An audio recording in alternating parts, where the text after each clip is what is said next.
Order order news laundry के weekly podcast reporters without orders में आपका स्वागत है। आज मेरे साथ बातचीत के लिए मौजूद हैं मेरे दो ब्रिलियंट साथी अवधेश कुमार और सुमेधा मित्तल। आप दोनों का स्वागत है। हेलो।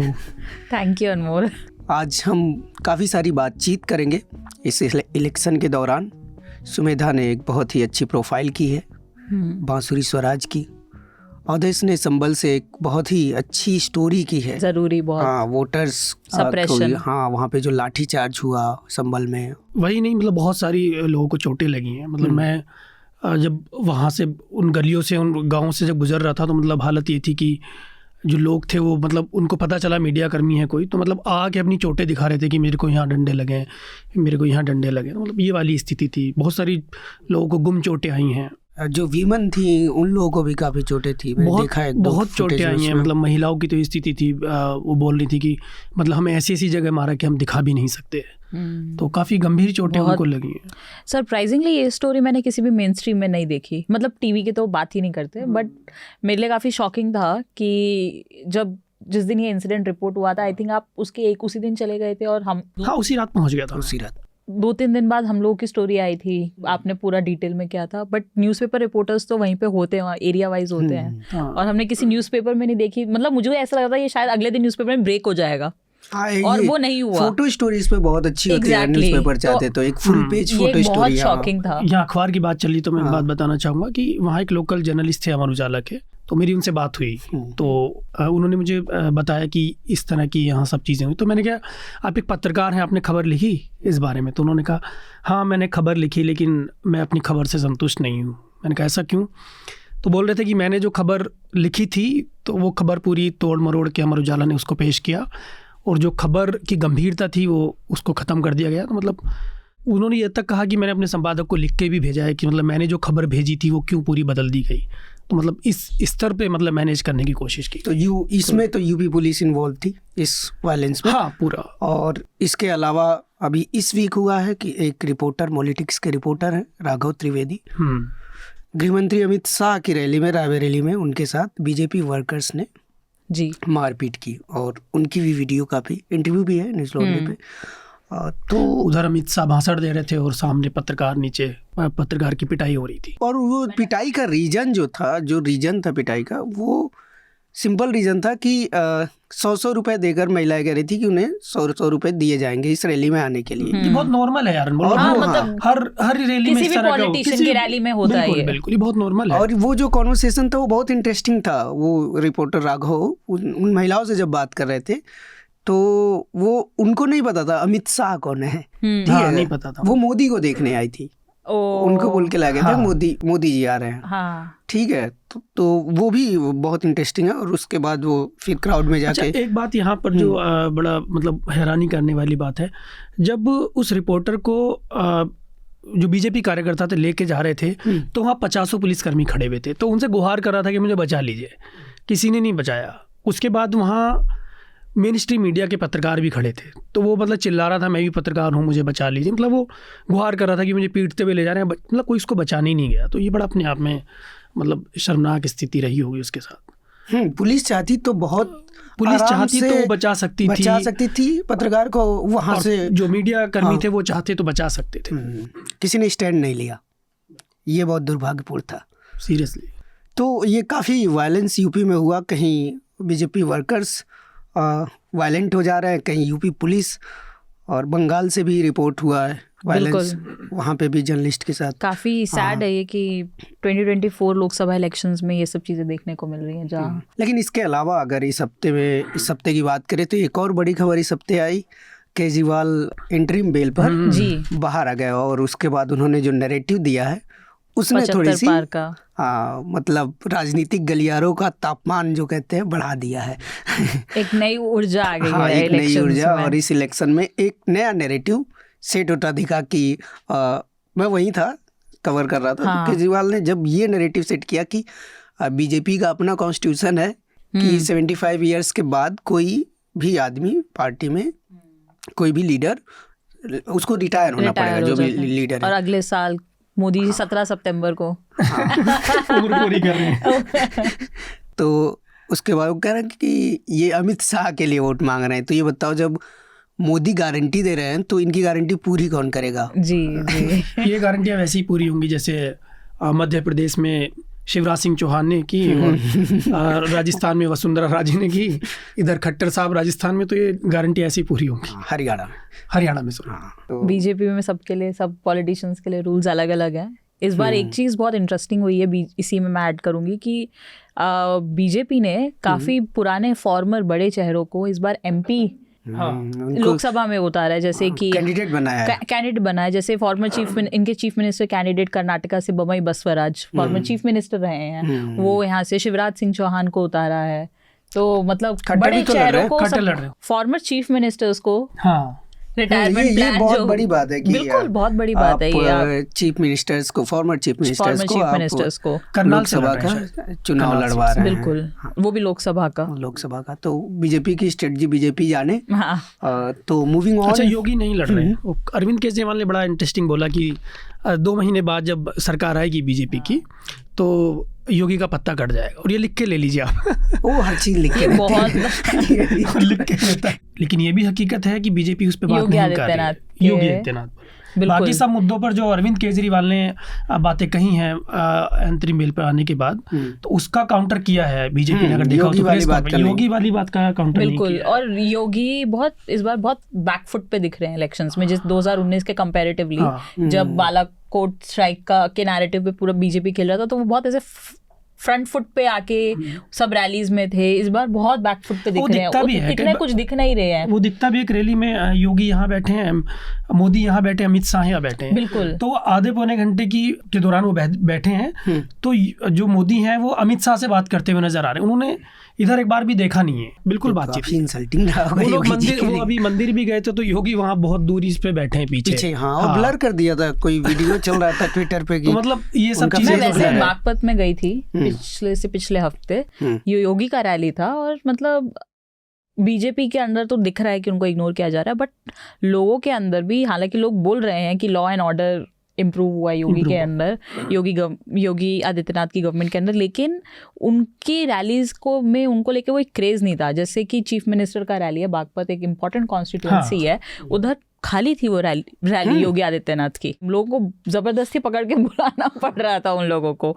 तो इससे मतलब आज मायावती का जो भी वोट शेयर है, मतलब 3% से भी कम हो गया, हर बार कम होता जा रहा है। मैंने मायावती का रैली भी अटेंड किया मुजफ्फरनगर में। सबसे इंटरेस्टिंग चीज़ ये है कि मायावती की रैली में, जो कि एक बाकी के पॉलिटिशियंस की रैली में नहीं दिखी मुझे, एक ये है कि उनकी मायावती की रैली के अंदर एक सेपरेट रिजर्व सेक्शन होता है औरतों के लिए।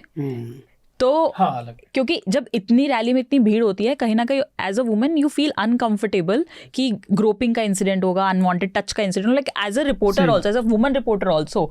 तो मतलब मुझे था कि मुझे मायावती का रैली एक बार तो देखना है, ये मौका मिला मुझे। जिस दिन मुजफ्फरनगर पहुंची उस दिन अम्बेडकर जयंती भी था, तो मैं जैसे ही पहुंची तो इतनी भीड़ थी, तो मुझे इतना अनकंफर्टेबल लग रहा था। बट जैसे ही मैं पहुंची, वो बोलते अरे आपके लिए अलग सेक्शन बना है, आपको बीच में से अंदर जाके आप अलग सेक्शन में जाके आप बैठिए।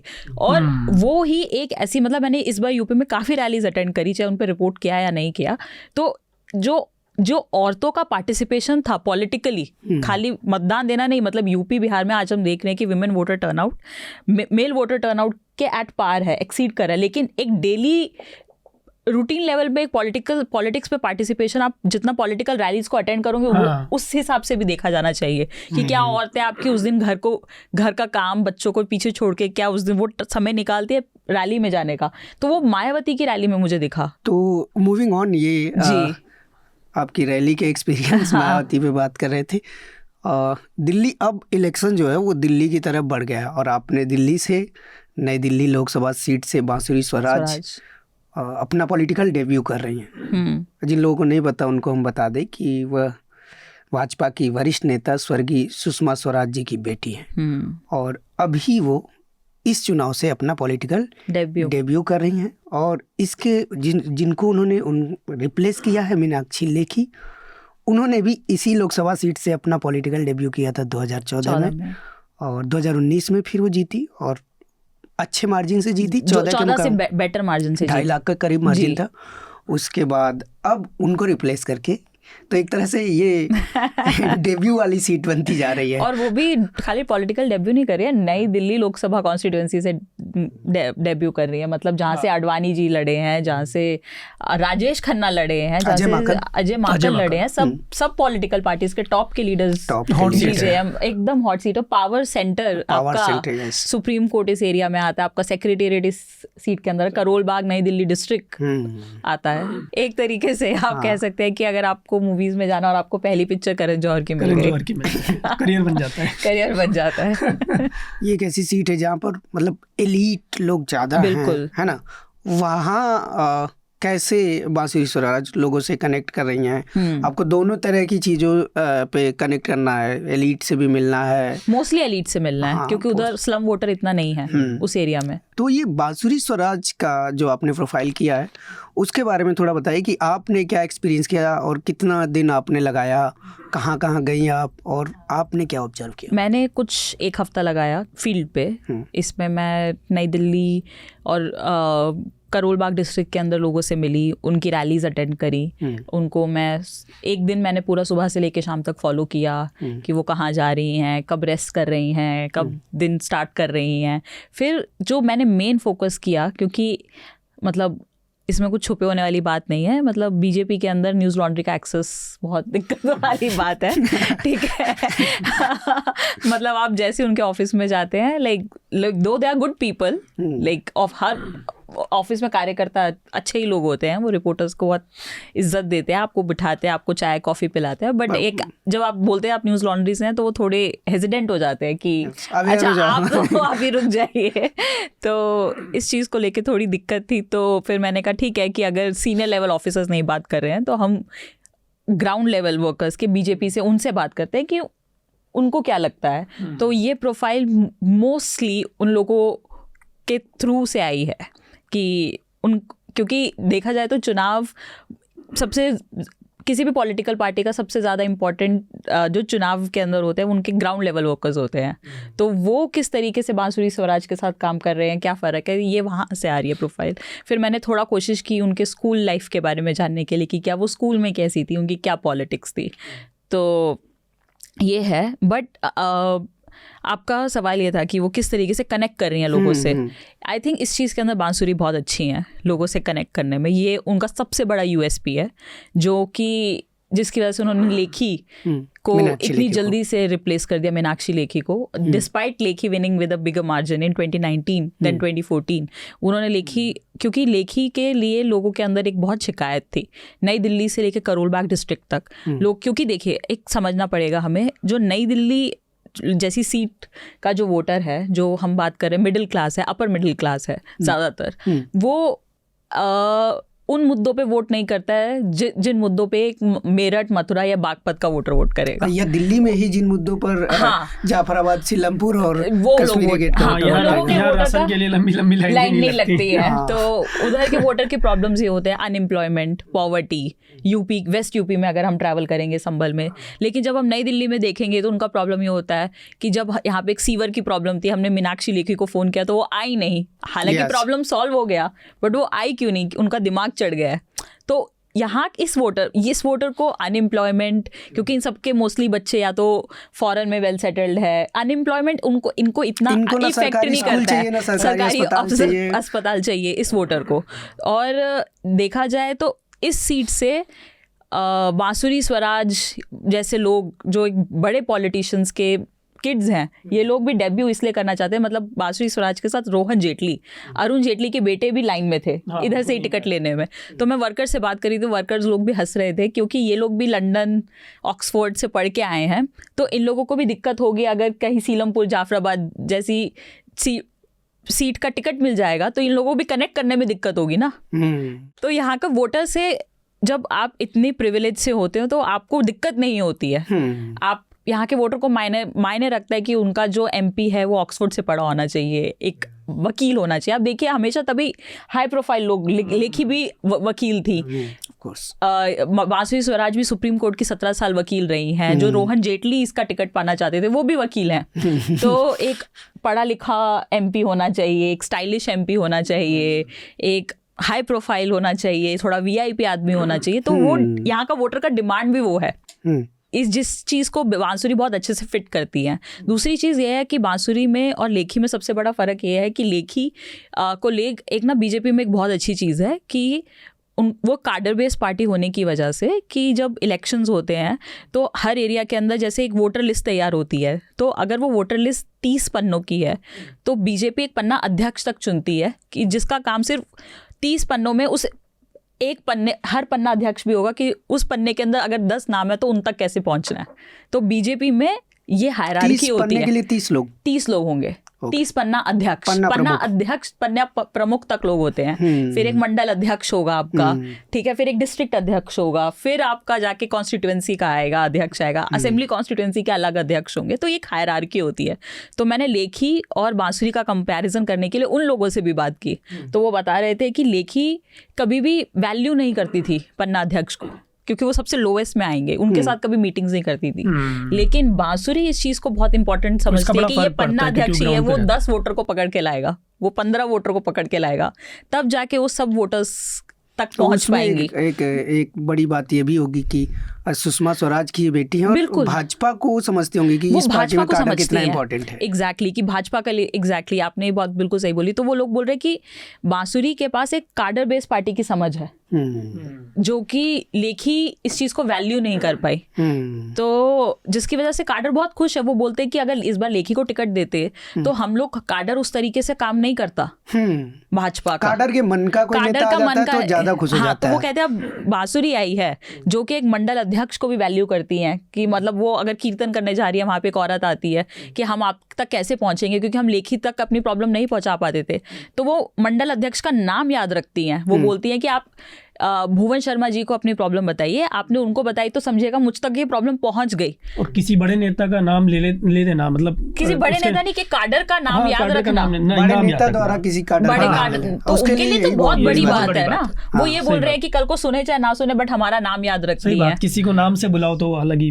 बिल्कुल। और यही चीज सुषमा स्वराज में भी थी, जो कि मुझे भाजपा के बड़े नेता ने बताया कि सुषमा स्वराज सबका नाम याद रखती थी। ये तो विद इन द पार्टी बांसुरी की बात हो गई कि वो अपने पार्टी में फिट हो गई है और उनको एक्सेप्ट कर लिया कार्डर ने, और कार्डर उनके लिए काम कर रहा है, बांसुरी के लिए दिन रात काम कर रहा है। और दूसरी ये चीज लोगों से, वोटर्स क्या सोच रहा है इसके अंदर। देखिए, फिर मैंने लोगों से पूछा कि क्या आपको ये चीज कनेक्ट कर रही है, तो वो लोग बोलते हैं कि कनेक्ट तो थोड़ी माँ की झलक तो है, लेकिन माँ जितनी बड़ी लीडर बन पाएगी अभी हम कुछ नहीं कह सकते। बट हम वोट इस बेसिस पे जरूर करेंगे कि वो सुषमा स्वराज की बेटी है। अब एक चीज ना इधर बहुत इंपॉर्टेंट है बीजेपी के लिए, एक तो लेखी के लिए जो लोकल एंटी इनकम्बेंसी थी वो एक थोड़ा बड़ा फैक्टर था। दूसरी चीज आम आदमी पार्टी और कांग्रेस के आने से एक डर था, जो इनका जो 370-400 पार का नारा है, लाइक जो बीजेपी में लोग बोल रहे हैं कि मोदी जी किसी तरीके का रिस्क नहीं लेना चाहते थे, तो जिसकी वजह से ये बांसुरी को लेके आए।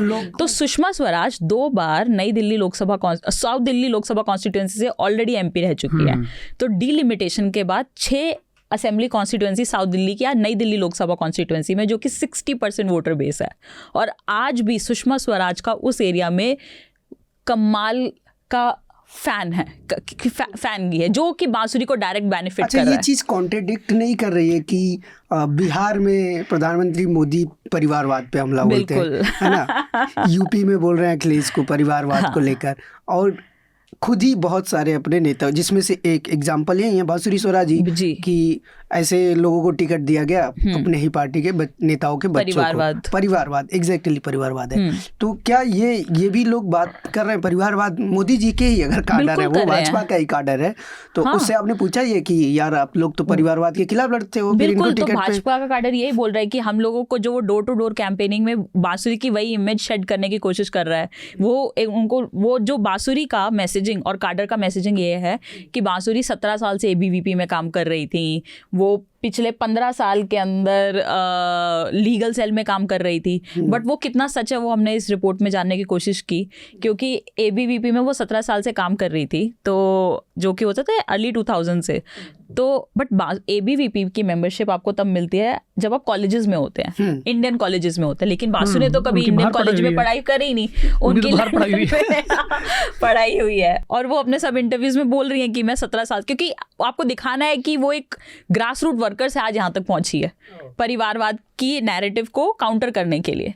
ऐसा तो सभी रहते हैं अपने पार्टी में, कोई ना कोई नहीं तो बट cadre। ये नहीं है। तो हाँ। मैंने एबीवीपी के वर्कर से बात करी तो वो लोग को नाम भी नहीं याद था, तो वो बोलते बट कैसे मेंबर बनी होंगी, वो तो ऑक्सफोर्ड में पढ़ी हैं। तो वो वहाँ बोलते भी कि ब्रांच है क्या? क्या पता अखिल भारतीय विद्यार्थी परिषद की वहाँ भी मैंने branch उनसे हो। पूछा उसकी समस्या तो नहीं वो है। बोलते वो तो नहीं है। तो फिर वो बोलते हम आपको चेक करके बताते हैं कि कब मेंबरशिप मिली, शायद स्कूल क्या में ली कि होगी। ऑक्सफोर्ड में एबीवीपी है या नहीं? नहीं कहते हैं शायद स्कूल में 11th-12th के लिए भी मेंबरशिप प्रोग्राम है। तो फिर मैंने उनके स्कूल में चेक अच्छा। किया, वो वसंत वैली स्कूल से है जो कि बहुत एलीट स्कूल है दिल्ली का। वहाँ भी एबीवीपी है? वहाँ नहीं है एबीवीपी। तो फिर तो ये चीज़ तो नहीं प्रूव हो पा रही थी। फिर वो बोल रही थी कि वो लीगल सेल में काम कर रही हैं भाजपा के पिछले 10 साल से। तो मैंने लीगल सेल के अध्यक्ष से पूछा तो वो बोलते कि लेकिन कोई फॉर्मल मेंबर, वो बोलते कि फॉर्मल मेंबरशिप का ना मेंबर बनने का कुछ वो तरीका नहीं है। तो मैंने बोला तो फिर कैसे वो थी? कहते वो थी 10 साल से बस। तो क्या काम कर रही थी? तो लोग बताते हैं कि वो पिछले 1 साल से ही काम कर रही थी, क्योंकि जब वो टिकट की रेस में आई तो वो तो मतलब वो जो लीगल सेल के लोग थोड़े नाराज भी थे। वो बोलते थे कि अच्छी लॉयर है, माना टॉप की लॉयर है सुप्रीम कोर्ट की, लेकिन अच्छे लॉयर तो और भी लोग हैं लीगल सेल में, लेकिन क्योंकि वो सुषमा स्वराज के बच्चे नहीं है तो इस वजह से उनको टिकट नहीं मिला। तो और बांसुरी भी इस चीज़ को लेके बहुत स्मार्ट है कि वो कहीं भी सुषमा स्वराज का नाम खुद नहीं लेके आती हैं। जब तक रिपोर्टर या लोग उनसे सुषमा स्वराज के बारे में नहीं पूछते हैं, वो नहीं बोलती हैं, वो शैडो ना बन जाए, वो शैडो ना बन जाए। तो वो भी उस चीज़ को ब्रेक करने की कोशिश कर रही हैं। मतलब उनका फीड पे आप देखिए सिर्फ एक ही फोटो है सुषमा स्वराज की। सुषमा स्वराज कैंपेन में फोटो वगैरह जी यूज कर रहे नहीं, हैं? कोई फोटो यूज पोस्टर्स नहीं या कर रही है। कैंपेन? कैंपेन में सबसे इंटरेस्टिंग चीज ये हो रही है कि जब वहाँ का वर्कर बांसुरी का नाम लेता है तो बांसुरी बोलते नहीं आप मेरा नाम नहीं, आप मोदी जी का नाम लीजिए। तो वो सुषमा स्वराज का नाम यूज भी नहीं कर रही है कैंपेनिंग में। हाँ, टिकट पाई अलग लेकिन बात फायदा है। भी उनको अपनी मम्मी के नाम से ही हो रहा है, क्योंकि 60% वोटर भी वहाँ है। तो उनकी जो मैंने पता लगाया कि जो सुषमा स्वराज के करीबी लोग थे, जो सुषमा स्वराज जी के पॉलिटिकली कैंपेनिंग कैनवेसिंग में मदद करते, तो आज बांसुरी की क्लोज टीम में भी वही लोग हैं। जो काउंटर नैरेटिव चल रहा है कि इसको बहुत लाइटली लेना और किसको? ये परिवारवाद जैसी को। चीज को, और ये तो हर कोई कर रहा है, हर पार्टी कर रही है। चिराग पासवान क्या है जिनको लेके बीजेपी अपना बिहार में चिराग पासवान के साथ है और तेजस्वी यादव पे हमला बोल रहे हैं। नहीं, ये बिल्कुल नैरेटिव है। मतलब वोटर को परिवारवाद पे श्रीनिवासन का एक पूरा शो है न्यूज लॉन्ड्री पे। जी जितने भी बड़े घोटाले हुए हैं उनके पीछे कोई न कोई परिवारवादी पार्टी ही मिलेगी।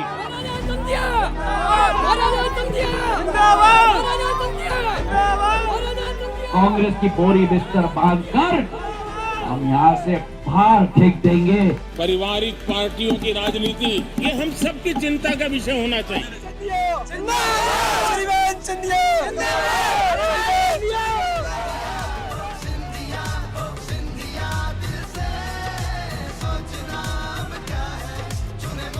But this whole business of family, because the BJP itself goes on attacking the Congress, saying, you know, Congress does parivarvad, etc. And here you are, you're a fourth generation parivar. Again, the thing is, dynasty.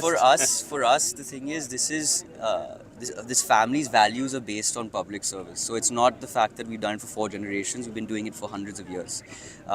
Meeting people, getting to know them, working on development. It's not something that, we've been doing very recently. Yes, But politics. Mariaman, all political families, all parties that are family run or family controlled, they all say that. They all say that we've been doing it for generations. But this is yes, we have been doing it for generations, but this is the way we connect to people. This is the means by which we do. But you don't think there's a problem then with dynastic politics, with families that are, through generations in politics? You don't see a problem with that? See, you and I can have this debate for a long time, because then I can bring up questions for businessmen as well. That when sons join businesses, then that's not dynastic politics.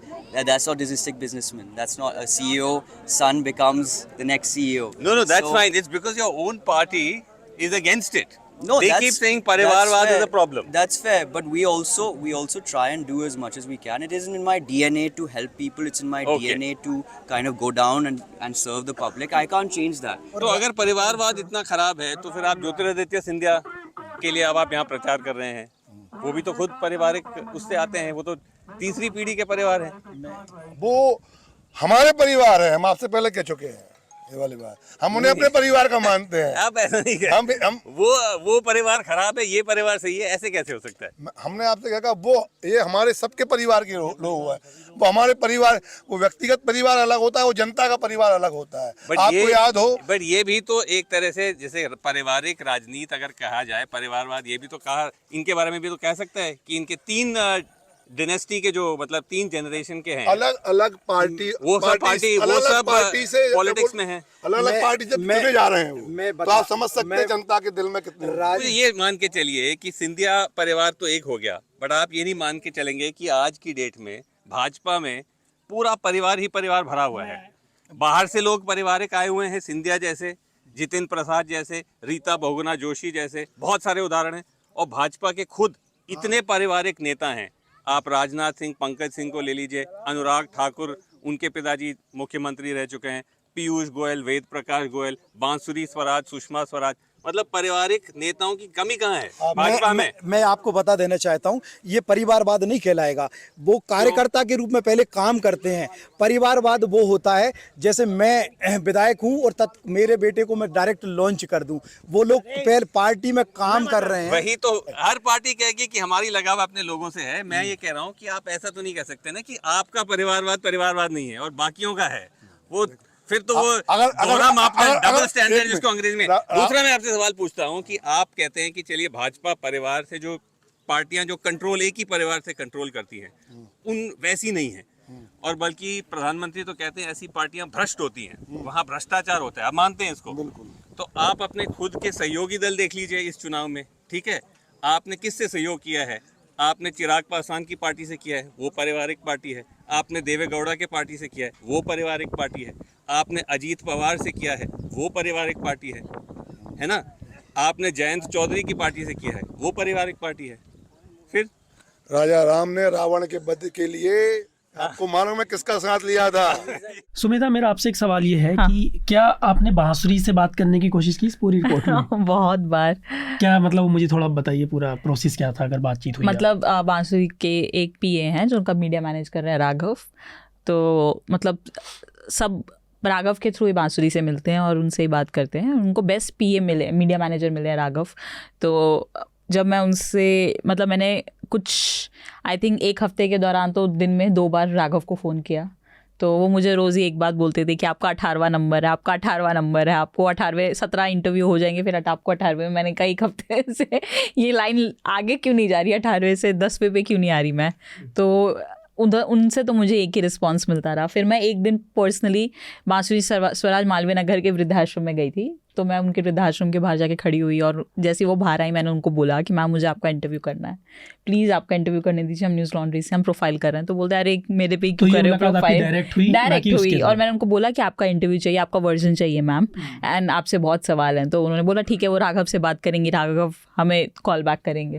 तो फिर वो नहीं हुआ। उससे पहले भी मैं बांसुरी से एक बार मिली बीजेपी के दफ्तर में। इंटरव्यू दिया उन्होंने? नहीं, तो बीजेपी के दफ्तर में भी मिली मैं बांसुरी से, तब भी उन्होंने मना कर दिया। मना नहीं किया, मतलब एक थोड़ा बोला कि ठीक है आपको दे देंगे इंटरव्यू। मना नहीं करते पर मना करने जैसा ही होता है। 1 हफ्ता तो मैं पीछे आगे पीछे भाग रही थी, तो बट कोई रिस्पॉन्स नहीं था।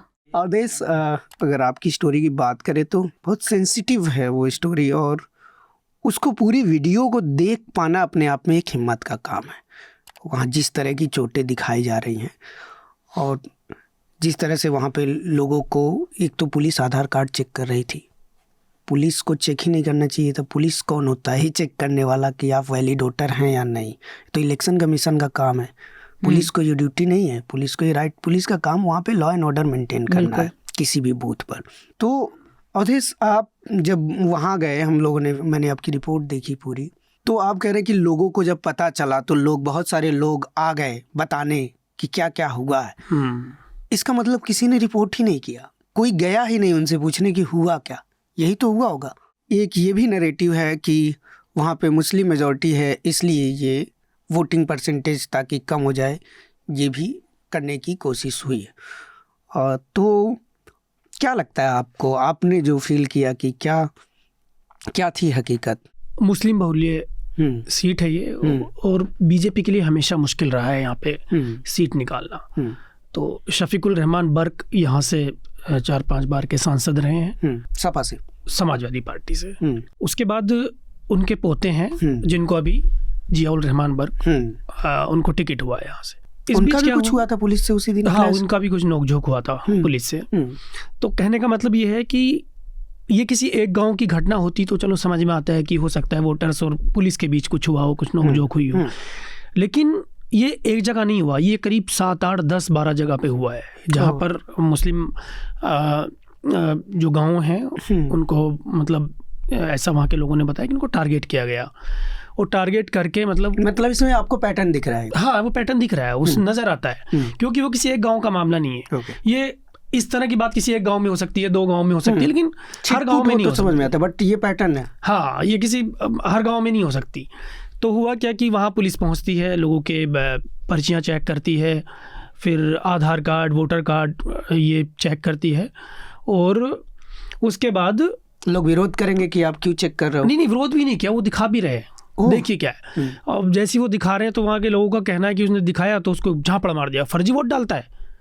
अब किसी को आप लाइन में खड़े हो के, भारी तादाद में पुलिस हो, डंडे हाथ में हो, किसी को आप झापड़ा मारते हो तो आदमी वैसे ही डर जाता है। वो लोग बहुत ज़्यादा पढ़े लिखे भी नहीं है जिनके साथ ये सब चीज़ें हुई हैं, तो उनको पीटना शुरू कर दिया, वहाँ भगदड़ मच गई, वो लोग भाग गए, और इसी तरह से सब जगह पे हुआ है। हाँ, एक PSC का जवान था वहाँ पे जो थोड़ा पढ़ा लिखा था, उसने मेरी उसकी फैमिली से बात हुई, तो जिस गांव में गया था वो भी वोट डालने की लाइन में खड़ा हुआ था। तो उसने कहा, जब वो पुलिसकर्मी इस तरह का बर्ताव करे तो उन्होंने कहा मैं आपके स्टाफ का हूँ। तो बोले तुझे छुट्टी कैसे मिली? तो स्टाफ का, तो वोट कैसे डालने आ गया? सरकारी है तू, और मतलब हमारे स्टाफ का है। तो उसको और ज़्यादा मारा। हाँ, उसको और ज़्यादा मारा। पुलिस वाले उसके भाई को थाने लेके चले गए, बहुत देर बाद छोड़ा उसको। उसके भाई को भी चोटें आई। उसके फादर दिल के मरीज़ हैं। एक वायरल वीडियो देखा होगा आपने, बुजुर्ग हैं, मतलब वो पड़े हैं ज़मीन पे बेहोश, वो उनके फादर ही है। ये सब चीज़ें एक बार नहीं हुई, एक ही बूथ पे 3 बार हुई हैं। ये पहले सुबह हुआ 8, साढ़े 8 बजे, फिर दोपहर में 11-12 बजे के बीच में हुआ, और फिर ये शाम को भी हुआ 4 बजे के आसपास। तो ये फियर क्रिएट करने, ये इससे फियर क्रिएट होगा वोटर्स में। 3 बार ये सब चीज़ें हुई। जो इसका इम्पैक्ट हुआ होगा, जो मैं समझ पा रहा हूँ जहाँ तक, वो ये होगा कि लोगों के अंदर एक खौफ पैदा हो। हाँ, 3 बार करने का मतलब कि अगर 1-1, 1.5 घंटे के लिए भी ये खौफ मेंटेन रहा, जब तक कोई लीडर आते उनसे कहे कि दोबारा चलो, मतलब अगर किसी पे लाठीचार्ज हो रहा है तो जाहिर सी बात है वोटिंग उस समय नहीं होगी। मतदान के लिए थोड़ा बहुत तो लोग दोबारा जुटने में समय लगेगा ना। तो इसका मतलब ये है कि 1 घंटे के लिए भी अगर मतदान रुक गया तो क्या हुआ? इसका मतलब वोटिंग परसेंटेज कम होगा सीधे, और वो सीधे मुस्लिम बहुल्य क्षेत्र हैं। तो यही सब योजना रही होगी इसके पीछे की वजह। इसके अलावा मतलब देख के तो यही लग रहा है। हाँ, मतलब यही समझ में आ रहा है। वहाँ के लोकल जितने भी लोगों से हमने बात की। दूसरी बात, पुलिस बात करने के लिए तैयार नहीं है। असमोली एक थाना है, वहाँ पे मैं गया, थाना अध्यक्ष से मिला, तो बात करने के लिए तैयार नहीं है। पहले तो उसने मना कर दिया, बोले ऐसा कुछ है ही नहीं, ऐसा कुछ हुआ ही नहीं, हमने तो ऐसा कुछ किया ही नहीं। वो साफ साफ बोल रहा है। तो मैंने कहा सर, ये तो वीडियो इतने वायरल हो रहे हैं, अखबार में खबरें छपी हैं, और आप कैसे मतलब मना कर सकते हैं? फिर थोड़ी देर बाद बोलने लगा कि उसने ये तर्क दिया कि हाँ, मतलब हम लोग गए थे, पुलिस की टीमें पहुंची थी बूथ पर, मतदान केंद्रों पर, तो वहाँ जो युवा थे वो पुलिस को देखकर थोड़े से घबरा गए, और इस वजह से भगदड़ मची, और भगदड़ में फिर ये लोग युवा पुलिस को देखकर घबरा गए। मतलब अलग ही तरह का तर्क था उनका। पूछा नहीं क्या मास्क वास्क कुछ लगा के गए थे क्या आप, ऐसा क्या करके गए? अजीब तरह का तर्क था उनका। जब मैं वेस्ट यूपी में ट्रैवल कर रही थी अपनी एक और स्टोरी के लिए कि किस तरीके से मुस्लिम लीडरशिप खत्म हो गई है सेक्युलर पॉलिटिकल पार्टीज में भी, तो ये सिर्फ पहली बार इंसिडेंट नहीं हुआ है संभल का। तब मुझे पिछले बार 2022 में यूपी इलेक्शंस के अंदर भी, असेंबली इलेक्शंस के अंदर, जो रामपुर असेंबली कॉन्स्टिट्यूएंसी है जहाँ से आजम खान 10 बार MP रहे हैं, उधर भी हमें ये चीज़ें देखने को मिली थी, और वो भी सिर्फ मुस्लिम एरियाज के अंदर चुनाव में हुआ था। हाँ बिल्कुल, तो उधर भी हमें ये देखने को मिला था, और ये हिंदू डोमिनेटेड एरियाज में तब भी नहीं देखने को मिला था। तो जब मैं मुस्लिम डोमिनेटेड एरियाज़ में गई रामपुर के, और मैंने बात की, तो लोगों ने यही चीज़ बताई, तो कि किस तरीके से डर पैदा करने की कोशिश की, लाठी चार्ज हुई, और तब भी बहुत वीडियोस वायरल हुए थे। और बट इसमें ना एक इम्पॉर्टेंट चीज़ ये है कि ये जो नैरेटिव है, जब मुस्लिम समाज के लोगों पे वोट डालने जाते वक्त जब उन पे लाठी चार्ज होती है, वायलेंस होता है, तो उसका असर हिंदू डोमिनेटेड एरियाज़ में किस तरीके का होता है। तो जब मैंने हिंदू समुदाय के लोगों से बात की, तो वो मुझे बता रहे थे कि कहीं ना कहीं ये ठीक ही हुआ है, मतलब वो मान रहे हैं कि ये हुआ है और उनके एरिया में ये चीज़ नहीं हुई है, लेकिन वो ये भी बोल रहे हैं कि ये ठीक ही हुआ है क्योंकि ये लोग दंगाई हैं। तो ये लॉ एंड ऑर्डर मेंटेन करने के लिए दंगाइयों के साथ इस तरीके का व्यवहार को जस्टिफाई भी किया जा रहा है। वो तो वोट डालने जा रहा है। हाँ, और दूसरा ये है कि जब 2022 में ये चीज़ हुई थी तब इलेक्शन कमीशन उस ज़माने में जो कि ज़्यादा पुरानी बात नहीं है, 3 साल पुरानी बात है, तो इलेक्शन कमीशन ऑफ इंडिया तब बूथ वाइज डेटा देता था कि कितनी पोलिंग हुई है और कितने परसेंटेज वोट डला है। तो तब इंडियन एक्सप्रेस में दीप्तिमान तिवारी जी सीनियर जो जर्नलिस्ट है, उन्होंने एक स्टोरी किया था कि मुस्लिम डोमिनेटेड एरिया के अंदर सिर्फ 4% पोलिंग हुई है और उसका कारण ये था, मतलब ये वीडियोस तो चल रहे थे लेकिन उस चीज को एक तरीके से रिपोर्टिंग जो हो गए थे, जो उसको क्वांटिफाई कर दिया था उन्होंने, डेटा दे दिया था। ये सही बात है, पहले 24 घंटे में डेटा इलेक्शन कमीशन को देना होता था कि इतने % वोटिंग हुई है, लेकिन इस बार 11 दिन बाद वो डेटा आया है। इस 11 दिन और अभी संभल का अभी तक हमारे पास डेटा नहीं है। आया है जब सोशल मीडिया पे लोगों ने पूछना शुरू किया, पॉलिटिकल लीडर्स ने पूछना शुरू किया, भैया तुम डेटा क्यों नहीं दे रहे? तो ये सब परसेंटेज में आ रहा है, हमें भी अभी भी ये डेटा उसमें नंबर्स में नहीं आ रहा है कि इतने लोग, इतने एलिजिबल वोटर्स है और इतने लोगों ने वोट किया है बूथ वाइज भी, और ये भारतीय इतिहास में कभी नहीं हुआ। तो ये चीज हम इस बार देख भी नहीं पा रहे। मतलब जब आप संभल से आए तो मेरा मन था कि इस बार भी ये डेटा एनालाइज करूं कि मैं हिंदू डोमिनेटेड एरियाज के बूथ में कितनी पोलिंग हुई और मुस्लिम डोमिनेटेड एरियाज के, और ये कंट्री वाइड एनालिसिस की जरूरत थी क्योंकि ये खाली संभल नहीं है जहां से ये कंप्लेंट आई है। वेस्ट यूपी में इलेक्शन कमीशन की तरफ से कोई एक्शन हुआ वहाँ पे संभल में? पूरा ये इस चीज को ऐसे सेट करने की कोशिश की गई है कि ये इन इलाकों में फर्जी मतदान हो रहा था। हाँ। और फर्जी मतदान के चलते बहुत सारे लोगों को गिरफ्तार किया गया। तो ऐसे कुछ लोगों को उन्होंने दिखाया है कि ये लोग हैं, ये यहाँ के वोटर नहीं हैं, वोटर लिस्ट हमने देखा, इनका आईडी देखा, ये यहाँ के वोटर नहीं। दोबारा उन्होंने वोट डालने की बात कही कि इन्होंने दोबारा ये वोट डाले, तो उनका कुछ वो किया है। मतलब कई सारी तरीके से उन्होंने फर्जी बताने की कोशिश की है कि इनकी माताजी का वोट है तो यहाँ पे खड़ा हो गया, ये इनका हस्बैंड है तो उनकी पत्नी जा रही थी। बट लाठी चार्ज का ऑर्डर कब आया, कौन सा सेक्शन 144 इम्प्लीमेंट हुआ, क्या नहीं हुआ, तो कोई सवाल ही नहीं उठता। लाठी चार्ज कैसे पुलिस करेगी? आपने क्या ऑर्डर निकाला वहाँ की पुलिस को? पहली बात तो ये वोटर आईडी कार्ड ये चेक करने का अधिकार नहीं है इस तरीके से जाने का। कंप्लेंट्स आए हैं इतनी भारी तादाद में पुलिस, आप वीडियो देखिए हैरान रह जाएंगे, इतनी भारी तादाद में डंडे लेके पुलिस जब किसी बूथ पर पहुंचती है और फिर ठीक है, एक छोटा सा गेट होता है स्कूल का, वहां से लोगों का निकलना बढ़ना होता है। स्कूल के बाहर इतनी सारी गाड़ियां खड़ी हैं, बिल्कुल, उसके अंदर फिर लाठी डंडों से पुलिस पहुंच रही है, तो पूरा चारों ओर से तो वैसे ही चार दीवारी हुई है, आदमी घिरा हुआ है। जब वहाँ लाठी चार्ज होगा, आप समझ रहे हैं क्या हालत होगी? इसका इम्पैक्ट क्या हुआ? हाँ, ये इंटरेस्टिंग है। मैंने देखा इम्पैक्ट यही हुआ कि मतलब लोगों को, जिन लोगों को पीटा गया, जिन लोगों को वोट नहीं डालने दिया गया, वो लोग भारी तादाद में एकजुट होकर वोट डालने गए, दोबारा गए। बोले ठीक, अब तो पिट गए तो हम डालने जाएंगे, और मार लो जितना मारना, मतलब ये वाली स्थिति थी। कुछ लोग थे जो वोट नहीं डाल पाए, लेकिन बहुत सारे लोगों ने बढ़ चढ़ के वोट डाला। जिन लोगों के साथ लाठीचार्ज हुआ, जिन लोगों ने मार खाई, इवन वीमेंस भी, वो गई दोबारा वोट डाला उन लोगों ने। बोल रही महिलाएं अपनी वीडियो में, मतलब जो मैंने वीडियो किया है उसमें महिलाएं बोल रही हैं कि पहली बार मैं वहां से आ गई, लेकिन दोबारा मैं वोट डाल के आई, भले शाम को 1 घंटा बच गया था, मैं गई वोट डालने और डाल के आई हूँ। वो दिखा रही है अपने चोटे गुमचोट दिखा रही है मेरे को, यहाँ डंडा लगा, यहाँ डंडा लगा, लेकिन मैं वोट डाल के आई हूँ। बियॉन्ड ये वायलेंस और ये जो स्पिरिट है, बिल्कुल आपको वोट अपनी राइट। देखिए वहाँ एक गाँव है सहवाजपुर कला, वहाँ सहवाजपुर कला गाँव की बगल में 3-4 घर हैं। जब इस तरह की हरकतें हो रही थी, पुलिस वहाँ पहुंची थी, लाठीचार्ज कर रही थी, तो जो बगल वाले घर है ना, वो वहाँ से वीडियो बना रहे थे कि स्कूल में क्या चल रहा है वहाँ पे। तो उन लोगों के मैं घर गया, वहाँ क्या ना, पुलिस भी वहाँ से देख रही है, वो वीडियो में साफ है, क्लियर है बिल्कुल कि पुलिस उनको देख रही है, और वो इस छत से कहीं से वीडियो बन रही है, वो वीडियो वायरल भी हुई। तो पुलिस ने क्या किया कि बाद में जब ये सब लाठी चार्ज हो गया, सब बूथ वूथ खाली हो गए, तो क्या किया, पुलिस वहाँ से देख रही, तो उन्होंने उन घरों को चिन्हित किया उनने कि अच्छा हमारी वीडियो भी बन रही है कहीं से। तो पुलिस वहाँ उनके घर जाती है, उन तीनों लड़कों को बहुत पीटती है, जो हाँ उन घर के 3 लोग बना रहे हैं। हाँ, अब उन लोगों का तो कहना है हालांकि हमने वीडियो नहीं बनाया, लेकिन उस छत से आसपास से जहाँ से वीडियो बनाया है वो लोग देख रहे हो, जो भी है। वो पुलिस वहाँ जाती है और पुलिस उनके घर में, एक का घर बंद था तो उसके घर के दरवाजे को कूटती है, दरवाज़ा तोड़ देती है, कुंडी भी दिखाती है टूटी हुई वो महिला मुझे, और उस घर से वहाँ से लड़के को उठाती है और फिर उसको पीटते हुए थाने ले जाती है। और ये स्टेट बना दिया। और ये तीन घर में ऐसा हुआ, 3 युवाओं को इस तरह पुलिस वहाँ से उठा के लेके गई, और उठाने के बाद फिर उनको थाने में रखा और वहाँ से 2 दिन बाद उनको छोड़ा है और शांति भंग में उनका चालान करा। अब सोचिए ये स्थिति थी। वो लोग रो रहे थे मेरे सामने, कह रहे बताओ हमारा तो कोई कसूर नहीं, हम तो अपने घर पे थे और मतलब पुलिस सिर्फ इसलिए आई कि वो फ़ोन दीजिए जहाँ से जो तुम वीडियो बना रहे थे, वीडियो बनाओगे हमारे ऐसे करके पुलिस उनके घर में फ़ोन ढूंढ रही है।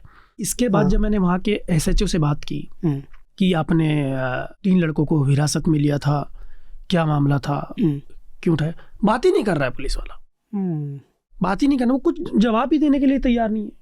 मैंने वहाँ CO ने मुझे टाइम दिया, मैंने वहाँ पे इंतज़ार किया CO का, मतलब 2-3 घंटे में वहाँ पर रहा, तो मतलब वो बंदा मुझे मिला ही नहीं। CO है और उसी की कांस्टेबल मुझसे कह रही है कि सर जो है आराम कर रहे हैं। CO से बात नहीं होने के बाद जब मैंने यहाँ दिल्ली में आ गया, दिल्ली में से मैंने फ़ोन किया उनको, पूछा कि सर ऐसे मामला हुआ है आपके यहाँ पर, तो बोलता है CO कि कहाँ हुआ है, मैं दिख रहा हूँ उस वीडियो में, मुझे देखा किसी ने, मुझे बताया किसी ने, मेरी तस्वीर है उसमें, मतलब इस तरह मुझसे उल्टा सवाल कर रहा है। मैंने कहा सर आपका क्षेत्र है ये, आपके क्षेत्र में इस तरह की घटना हुई है, मैं जानना चाहता हूँ ये क्या था पूरा मामला। जवाब ही नहीं दे रहा है। उसने कहा आपको जो लिखना है लिख दीजिए, जो लोग कह रहे हैं उनको कहने दीजिए। 4 गाँवों का दौरा करा, इस सच्चाई है लोगों को बहुत चोटें लगी हैं, लोग चल नहीं पा रहे, इतना उनको मारा है। और सारे लोग तो खुद को घायल नहीं कर सकते। हाँ, सारे लोग तो नहीं कर सकते, मतलब एक गांव में मतलब दर्जनों लोग घायल हैं, मतलब 50-60 घर में तो मैं गया हूँ, स्थिति थी। मतलब ऐसे नहीं कि मतलब एक घर में गया तो मतलब 2 घर छेक के फिर ये है, 2 घर छोड़ के फिर ये आदमी है, 3 घर छोड़ के फिर ये महिला है, किसी के तो पूरे परिवार को मारा है, बेटे को भी, उसकी बेटी को भी, हाथ में चोट है, अंगूठे में इंजरी है, पीछे मतलब उनकी पैरों पे जो डंडे के निशान होते हैं वो साफ दिखाई दे रहे हैं, मतलब भयंकर मारा है लोगों को। डिस्पाइट ये सारे चैलेंज और सारी चीज़ों के अलावा स्टोरी आप तक पहुंचती है, रिपोर्ट आप तक पहुंचता है, और ये सारी रिपोर्ट जो भी हम लोग कर पाते हैं उसमें आप लोगों का बहुत ज़्यादा योगदान है, और हमारे जो सब्सक्राइबर्स हैं उनके योगदान से हम ये सब कुछ कर पा रहे हैं। तो अगर आपने अभी तक न्यूज़ लॉन्ड्री को सब्सक्राइब नहीं किया है और हमारे काम को फॉलो करते हैं तो सब्सक्राइब ज़रूर कीजिए। अब अगले सेक्शन पे हम चलते हैं, रिकमेंडेशंस पर। तो सबसे पहले सुमेधा से ही पूछ लेते हैं। एक तो इलेक्शन ट्राई साइकिल एक पॉडकास्ट है स्पॉटिफाई पे, रोहन वेंकटेश होस्ट कर रहे हैं, जो कि स्क्रोल के फॉर्मर एडिटर रह चुके हैं, तो एक अच्छा पॉडकास्ट है। लास्ट एपिसोड में उन्होंने हमारी मैनेजिंग एडिटर मनीषा पांडे को बुलाया था, जिन्होंने इलेक्शंस एंड मीडिया पे बातचीत हुई थी। So it's a very good podcast, highly recommended. And the other is Ismat Ara, जो कि फ्रंटलाइन की रिपोर्टर हैं, उनका एक स्टोरी आया है अभी कि मुस्लिम कैंडिडेट्स कैसे कम हो गए हैं बिहार से। सो ये सिर्फ बिहार नहीं, पूरी इंडिया में देखने को मिल रहा है, जो कि सेक्युलर पार्टीज ने इस बार कम मुस्लिम लोगों को, कैंडिडेट्स को वोट दिया है, चाहे कांग्रेस हो, समाजवादी पार्टी हो, बसपा हो। तो जब कैंडिडेट ही नहीं होंगे तो MP कैसे होंगे? तो क्यों सेक्युलर पार्टीज उनसे किनारा कर रही हैं? क्योंकि वो अपना हिंदू वोट किसी भी कास्ट का वो नहीं खोना चाहती। तो एक बहुत बड़ा अटैक है 2024 में। So that is also very another important vote. मैं एक स्टोरी रिकमेंड करूँगा न्यूज़ लॉन्ड्री की। हृदय जोशी सर हैं, उनकी एक रिपोर्ट आई है कि उत्तराखंड में पिछले 4 महीने में 1000 से ज़्यादा बार उत्तराखंड के जंगलों में आग लगी है। और ये कैसे पूरा मतलब सिस्टम काम कर रहा है, जबकि ये जो समय होता है ये स्पेशली इसीलिए होता है कि मतलब जंगल में आग ना लगे, उसके लिए पूरी तैयारियां की जाती हैं, हर साल तैयारियां होती हैं। इसके बावजूद वहाँ पर पिछले 4 महीने में 1000 बार से ज़्यादा आग लग चुकी है। इससे पहले भी एक रिपोर्ट सर ने की है, वो भी पढ़नी चाहिए। उसमें भी ये बताने की कोशिश की है कि कैसे ये सब पता होते हुए कि ये जो सीज़न है जंगलों में ज़्यादा आग लगती है, उसके बावजूद वहाँ के कर्मचारी को ड्यूटी जो है इलेक्शन कमीशन ने पूरा चुनाव में कि जिनका काम है कि इस सीजन में, ये सीजन ही ऐसा होता है कि आग लगती है, और उसमें स्पेशली वो जो चीड़ होता है, चीड़ के जो पत्ते गिरते हैं वो बहुत ही ज़्यादा फ्लेमेबल होते हैं, बहुत ज़्यादा। और वहाँ कोई बीड़ी पी के भी अगर फेंक दिया तो वो आग लग जाता, फैल जाएगा। कुछ भी 2 पत्थर हो सकता है टकराने से भी, तो छोटी सी चिंगारी निकले और आग लग सकता है, तेज़ हवा चल रही हो। तो वहाँ तो ड्यूटी ऑफिसर का होना बहुत ज़रूरी है, जो इसको देखे, स्पॉट करे और जल्दी से काबू करे, लेकिन वो लोग है ही नहीं। मैंने अभी रिसेंटली एक बुक पढ़ी है, रूल्ड मिसरूल्ड, जब मैं बिहार की स्टोरी कर रहा था तब, नीतीश कुमार की जब प्रोफाइल कर रहा था, तो वो बुक इंडियन एक्सप्रेस के जर्नलिस्ट हैं संतोष सिंह, उन्होंने लिखी है, बिहार से ही कवर करते हैं वो। तो बुक काफ़ी इंटरेस्टिंग लगी मुझे, थोड़ा सा बिहार की पॉलिटिक्स को अगर आप, मैं तो समझा और उसको उसने अच्छा आइडिया दिया मुझे। तो अगर किसी को बिहार पॉलिटिक्स और इन सब चीज़ों में इंटरेस्ट है तो वो बुक आप पढ़ सकते हैं।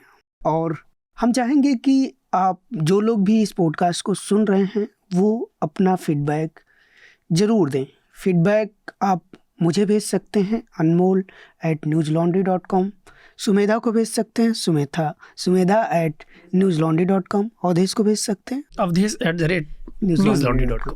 और फीडबैक ज़रूर दें। उससे अगर आपकी कोई शिकायत है, तारीफ़ है, सब भेजिए और हमें ज़रूर बताइए, क्योंकि हमें उससे आगे काम करने के लिए थोड़ा सा मोटिवेशन मिलता है।